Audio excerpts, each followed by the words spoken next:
अक्सर हम लोगों के संस्कारों का चिंतन करते हैं।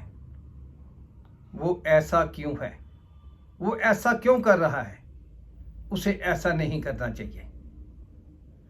सारे संसार की गलतियां निकालने के लिए हमारे पास पर्याप्त समय है। हम हर किसी को उसकी ढेर सारी गलतियां गिना सकते हैं। इस सब का हमारे मस्तिष्क पर कितना प्रभाव पड़ता है। हम फजूल में दूसरी चिंताओं को अपने अंदर ले रहे हैं, अपने अंदर गंदगी बढ़ा रहे हैं, अपनी सेहत को खराब कर रहे हैं, अच्छे कार्य से दूर जा रहे हैं। और जब ऐसी बातें हमारे दिलो दिमाग पर हावी होना शुरू हो जाती हैं तो उन्हें बाहर निकालना मुश्किल हो जाता है, जिसका असर हमारी सेहत, हमारा चिड़चिड़ापन और बहुत सारी बातों पर पड़ता है। ऐसे चिंतन से हम दूसरों की समस्याओं अपने मस्तिष्क में ले रहे हैं। जब हम दूसरों से बात करते हैं तो हमने अपने चित्त से हटाकर उनके चित्त पर रख दिया और इसी तरह वो आगे करते हैं। अगर हम किसी के अंदर कोई कमजोरी या कोई गलती देखते हैं, हमें दूसरों से बात करने से अच्छा है हमें उसी मनुष्य से बात करनी चाहिए और उसे उसकी गलती का एहसास कराना चाहिए और इसे भूल जाना चाहिए। उसके अंदर पॉजिटिव एनर्जी पैदा होगी, वो अपनी गलती को सुधारेगा। इसके विपरीत अगर हम उसी की गलतियों को उससे बात ना कर कर दूसरों के साथ करते हैं, उसकी गलतियों को और आगे करते हैं, तो वो कैसा है, उसे ऐसा नहीं करना चाहिए, वो अच्छा नहीं है। ये सारी बातें नेगेटिविटी बनकर उस मनुष्य के अंदर जाती हैं और अच्छा होने की बजाय वो और गलत होता जाता है। जबकि आपकी अच्छी बातें, अच्छा समझाना उसमें पॉजिटिविटी पैदा करेगी और वो आगे से गलती नहीं करेगा। हमें यही प्रण करना है कि किसी की गलती को दूसरों को ना बताकर उसी मनुष्य से बात करनी है और उसे अपने चित्त में बिल्कुल नहीं रखना है।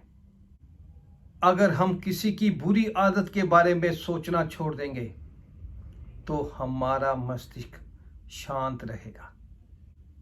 हम अच्छा सोचना शुरू करेंगे, हमारे अंदर पॉजिटिविटी पैदा होगी, हम भगवान को और अपने समीप पाएंगे।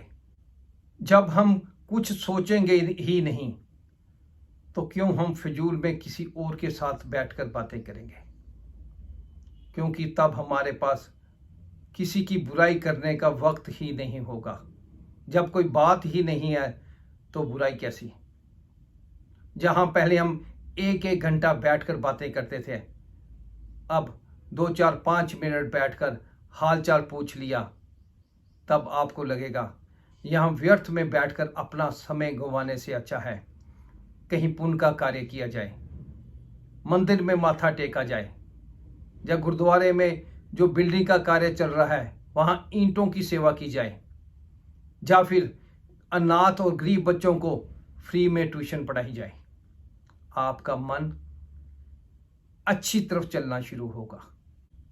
जैसे ही आपने दूसरों की निंदा करनी छोड़ी, आपके अंदर पॉजिटिविटी आना शुरू हो गई, अच्छे विचार आना शुरू हो गए।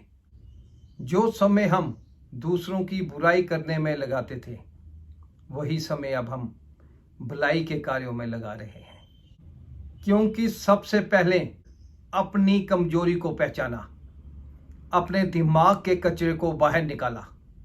जैसे ही हमारा कचरा साफ होना शुरू हुआ, हमें दूसरों में गलतियां दिखना बंद होने लगी और हमारा दिल और दिमाग अच्छे कार्यों की तरफ बढ़ने लगा। जो ताकत पहले हम दूसरों की बुराई करने में लगाते थे, अब वही ताकत हम दूसरों की भलाई में लगाने लगे हैं। राजयोग महज योग है। इसके लिए सर्वप्रथम ज्ञान की समझ व धारणा अनिवार्य है। और यदि अभी अनुभव नहीं हो रहा तो इसका मतलब है दिनचर्या मनचर्या में बदलाव की जरूरत है, ताकि हमारी मन बुद्धि भगवान को छूने लायक बन सके। जय हिंद।